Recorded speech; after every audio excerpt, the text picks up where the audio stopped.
हमने देखा nature of minors agreement, अव्यस्क के करार की प्रकृति क्या होगी, जिसमें हमें पता चला कि minors agreements are void ab initio, अव्यस्क के करार प्रारंभ से ही शून्य होते हैं। अब अगला पॉइंट देखते हैं, minor can be a promissory और बेनिफिशियरी, अव्यस्क वचन ग्रहीता या लाभ ग्रहीता की स्थिति में होने पर। यहाँ पर अगर माइनर अपने पार्ट का परफॉर्मेंस कर चुका है, अगर किसी कॉन्ट्रैक्ट में माइनर एक प्रोमिसी या बेनिफिशियरी की पोजीशन पर है, मतलब वो कॉन्ट्रैक्ट में अपने हिस्से का निष्पादन, अपनी तरफ का काम पूरा कर चुका है और सेकंड पार्टी की तरफ से काम अभी पेंडिंग है, उसकी तरफ से परफॉर्मेंस पेंडिंग है, तो ऐसी स्थिति में क्या होगा, उस कॉन्ट्रैक्ट का परफॉर्मेंस किया जा सकेगा। जैसे मान लीजिए माइनर एक ग्रोसरी मर्चेंट है, वो कुछ ग्रोसरी सेल आउट कर रहा है और उसने 2000 रुपए का ग्रोसरी का सामान जो है किसी कस्टमर को दिया है। अब उस कस्टमर का कहना क्या है कि भाई you are minor, mister grocery merchant, आप माइनर हो, तो मैं अब आपको ये 2000 रुपए नहीं दूंगा क्योंकि माइनर एग्रीमेंट वॉइड होता है। अब यहाँ माइनर तो अपनी तरफ से क्या कर चुका है, अपने पार्ट की परफॉर्मेंस कर चुका है, यानी सामान दे चुका। परफॉर्मेंस किसकी बाकी है, सेकंड पार्टी की तरफ से, तो ये माइनर कौन सी पोजीशन में कहलाया, बेनिफिशियरी की पोजीशन में कहलाया। तो यहाँ पर अब ये पेमेंट जो 2000 रुपए है, जो सामान मेजर व्यक्ति ले चुका है, वो उसे लौटाना पड़ेगा, वो पैसा उसे देना पड़ेगा। यहाँ पर ये प्रोविजन इसलिए डाले गए हैं एक्ट में क्योंकि ऐसा ना हो जाए कि माइनर की माइनॉरिटी का फायदा कोई व्यक्ति उठाकर उसे नुकसान पहुंचाए, और ऐसा भी नहीं होना चाहिए कि यहाँ पर माइनर अपनी माइनॉरिटी का फायदा उठाकर दूसरे व्यक्तियों को नुकसान पहुंचाए, यानी दोनों ही व्यक्तियों के इंटरेस्ट को हमें प्रोटेक्ट रखना है, माइनर को भी मेजर को भी, इसलिए यहाँ पर ये प्रोविजंस ऐड किए गए हैं। नो रैटिफिकेशन, रैटिफिकेशन मतलब होता है अनुसमर्थन, कंसेंट देना। जो पास्ट एक्ट हो चुका है, प्रीवियस एक्ट हो चुका है, उसका अप्रूवल देना। तो यहाँ पे ये कहा गया, अगर माइनर ने अपनी माइनॉरिटी की एज में किसी कॉन्ट्रैक्ट में कंसेंट दी है, तो वो मेजर हो जाने के बाद उसका अप्रूवल नहीं दे सकेगा, उसे नए सिरे से एक नया कॉन्ट्रैक्ट बनाना पड़ेगा। रैटिफिकेशन यानी अनुसमर्थन के द्वारा उस कॉन्ट्रैक्ट को वैलिड नहीं बनाया जा सकेगा। जैसे सपोज 16 इयर्स की एज में कोई कॉन्ट्रैक्ट किया है किसी माइनर ने, अब चूंकि वो 16 इयर्स की एज में किया, माइनर की एज में किया, तो वो माइनर एग्रीमेंट कहलाया। अब वो 18 साल का होने के बाद वो उसी कॉन्ट्रैक्ट का रेटिफिकेशन करता है, अनुसमर्थन करके उसे वैलिड बनाना चाहता है, ऐसा नहीं हो पाएगा। इस मेजर व्यक्ति को नए सिरे से एक नया ही कॉन्ट्रैक्ट बनाना पड़ेगा, क्योंकि अनुसमर्थन से वो कॉन्ट्रैक्ट वैलिड नहीं हो पाएगा। रेस्टिट्यूशन, प्रत्यस्थापना, रेस्टिट्यूशन टू रिस्टोर यानी giving back to the actual owner, जिसका जो सामान या वस्तु है उसे वापस लौटा दिया जाए। अगर एग्रीमेंट वॉइड है तो रेस्टिट्यूशन की रेमेडी मिलेगी, लेकिन जैसा कि हमने सेक्शन 65 में देखा, ये रेमेडी तब मिल पाएगी जब agreement discovered to be void हो। अगर पक्षकारों को पहले से जानकारी है माइनॉरिटी की, तो ये बेनिफिट नहीं मिल पाएगा।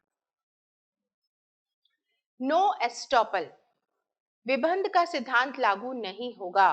विबंध का सिद्धांत जिसे कि एविडेंस एक्ट के सेक्शन 115 में बताया गया है, जो ये कहता है कि कोई व्यक्ति अपने एक्ट से, अपने बिहेवियर से अगर कोई बात रिप्रेजेंट करता है, तो उसके बाद वो व्यक्ति बाउंड हो जाता है और अपनी बात से डिनाई नहीं कर पाएगा।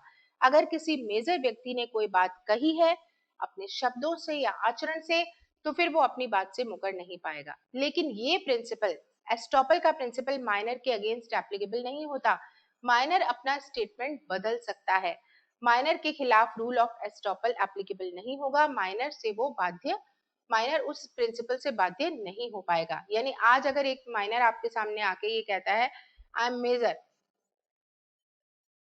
कॉन्ट्रैक्ट आपने कर लिया, और 4 दिन बाद वो आपको कहता है आई एम माइनर, अब आप कहते हैं तुमने पहले 4 दिन पहले मुझे जो बात कही थी तुम उसी से बाउंड हो, क्योंकि यहाँ सेक्शन 115 ऐसा कहता है। लेकिन 115 evidence act rule of estoppel किसको बाउंड करता है, केवल मेजर्स को, माइनर्स को नहीं। माइनर के खिलाफ रूल ऑफ एस्टॉपल नहीं लगेगा, यानी माइनर अपना स्टेटमेंट बदल रहा है तो अपन उसे नहीं रोक सकते। माइनर एजेंट, कॉन्ट्रैक्ट एक्ट में ही आप एजेंसी के प्रिंसिपल्स पढ़ेंगे, जहां हमें बताया गया है कि कोई भी व्यक्ति एजेंट हो सकता है। तो एक माइनर व्यक्ति को एजेंट अपॉइंट किया जा सकता है। प्रिंसिपल अगर किसी व्यक्ति को जो कि माइनर है अपना एजेंट नियुक्त करना चाहता है थर्ड पार्टी के साथ कॉन्ट्रैक्चुअल रिलेशंस एस्टेब्लिश करने के लिए, तो माइनर एजेंट अपॉइंट किया जा सकेगा। माइनर पार्टनर, पार्टनरशिप एक्ट 1932, इस एक्ट में सेक्शन 30 में ये बताया गया है कि माइनर पार्टनर हो सकता है। एक अवयस्क को साझेदार बनाया जा सकता है दो कंडीशंस पर, ओनली फॉर प्रॉफिट्स, केवल लाभों के लिए, और दूसरा with the consent of all other partners, अन्य सभी साझेदारों की सम्मति से उसे साझेदार। हम डिस्कस कर रहे हैं नेचर ऑफ माइनर्स एग्रीमेंट्स, अवयस्क के करारों की प्रकृति। इसी में आगे देखिए, कॉन्ट्रैक्ट बाय पेरेंट्स और गार्जियंस, क्या माइनर के पेरेंट्स या गार्जियंस उनकी तरफ से कोई कॉन्ट्रैक्ट कर सकते हैं या नहीं? आंसर इज यस, माइनर के पेरेंट्स या guardians on the behalf of minor अगर किसी कॉन्ट्रैक्ट में एंटर होते हैं तो वो कॉन्ट्रैक्ट एनफोर्स कराया जा सकेगा, बशर्ते, कंडीशन क्या है, वो कॉन्ट्रैक्ट माइनर के बेनिफिट के लिए हो, और दूसरी बात, माइनर के पेरेंट्स या गार्जियंस उस कॉन्ट्रैक्ट को करने के लिए कॉम्पिटेंट हो। अगर कोई कॉन्ट्रैक्ट माइनर के बेनिफिट के लिए किया गया है, माइनर के पेरेंट्स या गार्जियंस की तरफ से किया गया है, और माइनर के पेरेंट्स या गार्जियंस उस कॉन्ट्रैक्ट को करने में कॉम्पिटेंट हैं, तो ऐसा कॉन्ट्रैक्ट एनफोर्स कराया जा सकेगा। नेक्स्ट आप देख रहे हैं नो लायबिलिटी ऑफ पेरेंट्स। ये पॉइंट ये कहता है कि अगर किसी माइनर ने कोई एग्रीमेंट किया है, किसी माइनर ने किसी एग्रीमेंट में एंटर हुआ है किसी अन्य व्यक्ति मेजर के साथ में, तो ये माइनर के द्वारा किया गया एग्रीमेंट वॉइड एग्रीमेंट ही कहलाएगा। इससे उसके पेरेंट्स की लायबिलिटी नहीं हो जाएगी। ऐसा नहीं होगा कि किसी माइनर ने किसी एग्रीमेंट में एंटर किया है तो हम उस कॉन्ट्रैक्ट के लिए, चूंकि माइनर को तो जिम्मेदार नहीं ठहरा सकते, हम उसके पेरेंट्स को जिम्मेदार ठहराएं। अगर इस तरीके के प्रोविजन को अलाउ कर दिया गया तो इस तरीके से ये माइनर की प्रोविजंस बेकार हो जाएगा, इस चैप्टर को इंसर्ट करना ही बेकार हो जाएगा, क्योंकि इस तरीके से इनडायरेक्ट वे से हम माइनर के वॉइड एग्रीमेंट को वैलिड कॉन्ट्रैक्ट में बदल देंगे। इसीलिए माइनर के द्वारा किए गए किसी भी एग्रीमेंट की लायबिलिटी उसके पेरेंट्स की नहीं होगी। Guarantee for and by minor, guarantee से रिलेटेड प्रोविजंस आप पढ़ेंगे कॉन्ट्रैक्ट एक्ट में ही। गारंटी का कॉन्ट्रैक्ट जिसमें कि गारंटी दी जाती है फिडिलिटी की, अमाउंट को पे करने की, किसी काम को परफॉर्म करने की। गारंटी देने वाला व्यक्ति श्योरिटी या प्रतिभू कहलाता है। सवाल ये आता है, क्या माइनर गारंटर बन सकता है? क्या माइनर किसी बात की गारंटी दे सकता है? Answer is no, minor guarantee नहीं दे सकता, माइनर श्योरिटी या प्रतिभू नहीं बन सकता, लेकिन माइनर के लिए गारंटी जरूर दी जा सकती है। माइनर के लिए फॉर माइनर गारंटी दी जा सकती है। अगर सपोज आप किसी माइनर के लिए, कोई 16 इयर्स ओल्ड एक माइनर है और उसके लिए आप कोई गारंटी दे रहे हैं किसी व्यक्ति को, तो यस दिस इज पॉसिबल, आप गारंटर बन सकते हैं, माइनर के लिए गारंटी दी जा सकती है। लेकिन बाय माइनर गारंटी नहीं दी जा सकेगी, यानी माइनर गारंटर नहीं बन सकेगा, राइट।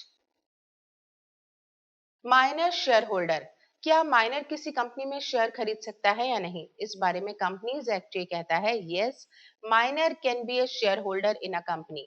अवयस्क किसी कंपनी में अंशधारी बन सकता है, शेयर खरीद सकता है, लेकिन वो शेयर्स उसे अपने पेरेंट्स या गार्जियन के नाम के साथ खरीदने होंगे। दूसरा, ये शेयर्स होंगे फुली पेड अप, यानी पूर्णतः चुकता अंश। कंपनी में शेयर्स की अमाउंट को हम इंस्टॉलमेंट में पे कर सकते हैं, किश्तों में दे सकते हैं, लेकिन अगर माइनर इन शेयर्स को खरीद रहा है तो ये केवल फुली पेड अप यानी पूर्णतः चुकता अंश ही हो सकते हैं। कॉन्ट्रैक्ट ऑफ अपेरेंटाइजशिप, प्रशिक्षुता के संविदा। अपेरेंटाइजशिप यानी ट्रेनिंग के कॉन्ट्रैक्ट, इसके बारे में 1961 का अपेरेंटाइजशिप एक्ट ये कहता है कि अगर कोई माइनर जिसकी एज 14 इयर्स की है वो पूरी तरह से फिजिकली फिट है, तो फिर उसकी तरफ से माइनर के पेरेंट्स या गार्जियंस ट्रेनिंग या अपेरेंटाइजशिप का कॉन्ट्रैक्ट कर सकते हैं, और ऐसा कॉन्ट्रैक्ट वैलिड होगा। Minor as trade union member, क्या अवयस्क किसी व्यापार संघ का सदस्य बन सकता है या नहीं? व्यापार संगठन का सदस्य बनने के लिए एलिजिबिलिटी बताई गई है 15 इयर्स। ट्रेड यूनियन एक्ट है 1926 का, जिसका कि सेक्शन 21 ये बताता है कि अगर किसी माइनर की जिसने की 15 इयर्स की एज कंप्लीट कर ली है तो वो किसी ट्रेड यूनियन का member. Section 68 liability for necessary things of life, जीवन की आधारभूत आवश्यकताओं के लिए दायित्व। सेक्शन 68 क्वासाई कॉन्ट्रैक्ट की बात करता है। यहाँ हम बात कर रहे हैं कि अगर किसी माइनर पर्सन को necessary things of life supply की गई हैं तो क्या पोजीशन होगी।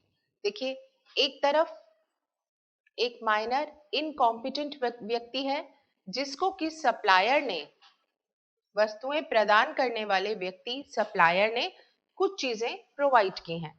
ये चीजें कौन सी हैं? Necessary things of life, necessaries, जीवन की आधारभूत आवश्यकता की वस्तुएं किसने दी हैं? सप्लायर ने माइनर को दी हैं। ये नेसेसरी थिंग्स में क्या क्या आता है? जैसे फूड, एकोमोडेशन, क्लॉथ्स, रोटी कपड़ा मकान, जीवन की आधारभूत आवश्यकता की चीजें, राइट। इसी तरीके से मेडिसिन, ये भी किस में आ गया? नेसेसरी थिंग्स में आ गया, हेल्थ एंड मेडिसिन। इसके अलावा एजुकेशन, ये भी नेसेसरी थिंग्स में आती है। मैरिज के एक्सपेंसेस और फ्यूनरल के एक्सपेंसेस, विवाह के खर्चे और साथ में अंतिम संस्कार के खर्चे, ये भी किस में आते हैं? नेसेसरी थिंग्स में आते हैं। तो जीवन की आधारभूत आवश्यकताओं की चीजों को अगर सप्लाई किया गया है सप्लायर के द्वारा माइनर को, या फिर उसके लिए मनी दी गई है, या तो अमाउंट दी गई है, पैसा दिया गया है, और या फिर वो चीजें गुड्स सप्लाई किया है सप्लायर ने माइनर को, तो ऐसी स्थिति में माइनर इज लायबल टू पे टू सप्लायर। जो भी उसे चीजें दी गई हैं या पैसा दिया गया है वो वापस लौटाने के लिए माइनर लायबल है। ये माइनर की लायबिलिटी है। माइनर अपनी लायबिलिटी से फ्री होके नहीं जा सकता। अब हम यहाँ पे अगर कहें कि इन दोनों के बीच में जो कॉन्ट्रैक्ट है, in general minor incompetent party है तो वो क्या होगा? वॉइड एग्रीमेंट होगा, शून्य करार होगा। लेकिन चूंकि यहाँ पे असेंशियल एलिमेंट क्या कह रहे हैं? अगर सप्लाई करने वाले ने क्या सप्लाई किया? नेसेसरी और fundamental thing of life supply की है, तो इस सिचुएशन में माइनर लायबल हो जाएगा सप्लायर को वो अमाउंट वापस लौटाने के लिए। इसमें कुछ प्रिंसिपल्स हमें क्या ध्यान देने हैं? माइनर पर्सनली लायबल नहीं होगा। माइनर की प्रॉपर्टी या एस्टेट अगर कोई है वो लायबल है। माइनर व्यक्तिगत रूप से जिम्मेदार नहीं है, माइनर की संपत्ति जिम्मेदार मानी जाएगी। साथ में यहाँ देखा जाएगा कि न सिर्फ माइनर बल्कि उस पर जो डिपेंडेंट यानी निर्भर लोग हैं उनको भी अगर किन्हीं चीजों की सप्लाई की गई है तो इस सिचुएशन में लायबिलिटी अराइज हो जाएगी। हम इलस्ट्रेशन के थ्रू डिस्कस करते हैं। जैसे सपोज एक स्टूडेंट है, माइनर है, दूसरे जगह से किसी दूसरे शहर से पढ़ने के लिए आया है, जयपुर में पढ़ने के लिए आया है जोधपुर से। अब यहाँ वो जिस हॉस्टल में रहता है वहां पे उसे फूड अकोमोडेशन प्रोवाइड की जा रही है, उस हॉस्टल में उसे फूड भी प्रोवाइड किया जा रहा है, रहने की जगह प्रोवाइड की जा रही है। सप्लायर क्या प्रोवाइड कर रहा है? Necessary things of life. ये नेसेसरी थिंग्स ऑफ लाइफ जो सप्लाई की गई हैं उसके लिए वो माइनर जो इनकॉम्पिटेंट पार्टी है, लेकिन चूंकि उसे फंडामेंटल और नेसेसरी थिंग्स सप्लाई की गई हैं तो हॉस्टल का खर्चा, खाने का खर्चा वो सप्लायर को देने के लिए बाउंड है। ये कहता है सेक्शन 68, राइट। तो सेक्शन 68 के अकॉर्डिंग माइनर की लायबिलिटी अराइज होती है। हमें साथ में ये भी देखना है कि माइनर ही नहीं बल्कि अगर उस पर डिपेंडेंट यानी निर्भर लोगों को भी कुछ गुड्स की सप्लाई की गई है तो इस सिचुएशन में भी ये सेक्शन काम करेगा। जैसे अगर एक फैमिली की बात करें जिसमें एक माइनर लड़का है, उसकी एल्डर एक सिस्टर है और साथ में एक विडो मदर है। ये 3 लोग इस परिवार में हैं जो कि पूरी तरीके से उस माइनर पर ही डिपेंडेंट है। इकोनॉमिकली वो किस पर आश्रित हैं? उस लड़के माइनर पर ही आश्रित है, डिपेंडेंट है मदर और एल्डर सिस्टर। अब माइनर को अपनी एल्डर सिस्टर की मैरिज करनी है जिसके लिए वो 2 लाख रुपए किसी क्रेडिटर से बोरो करता है। माइनर को अपनी सिस्टर की मैरिज के लिए, एल्डर सिस्टर की मैरिज के लिए 2 लाख रुपए बोरो करने हैं किसी क्रेडिटर से। अब ये 2 लाख रुपए उसने ले लिया, मैरिज ऑर्गेनाइज हो गई है, और उसके बाद क्या ये 2 लाख रुपए लौटाने के लिए माइनर बाउंड है? Answer is yes. सेक्शन 68 में वो क्रेडिटर उसे बाउंड कर सकता है ये पैसा लौटाने के लिए, क्योंकि यहाँ माइनर पर डिपेंडेंट जो उसकी एल्डर सिस्टर थी, उसके खर्चे के लिए, उसके मैरिज एक्सपेंसेस के लिए ये पैसा दिया गया था। वो उसकी एल्डर सिस्टर माइनर पर ही डिपेंडेंट थी। तो माइनर को सप्लाई किया गया है या माइनर पर के डिपेंडेंट को सप्लाई किया गया है नेसेसरी थिंग्स ऑफ लाइफ, तो माइनर की एस्टेट या प्रॉपर्टी लाइएबल होगी। माइनर व्यक्तिगत रूप से जिम्मेदार नहीं होगा, पर्सनली लाइएबल नहीं होगा, लेकिन अगर उसकी कोई मूवेबल या इमूवेबल प्रॉपर्टी है, सो अगर हमारे सामने क्वेश्चन आता है कि minors agreements are void ab initio, what are its exceptions, तो हमें ध्यान रखना है एक तो सेक्शन 68 जहां पर माइनर की लायबिलिटी अराइज होती है, साथ ही हमने जाना है माइनर जब प्रॉमिस या बेनिफिशियरी की पोजीशन में होता है तो वो कॉन्ट्रैक्ट एनफोर्सेबल होगा।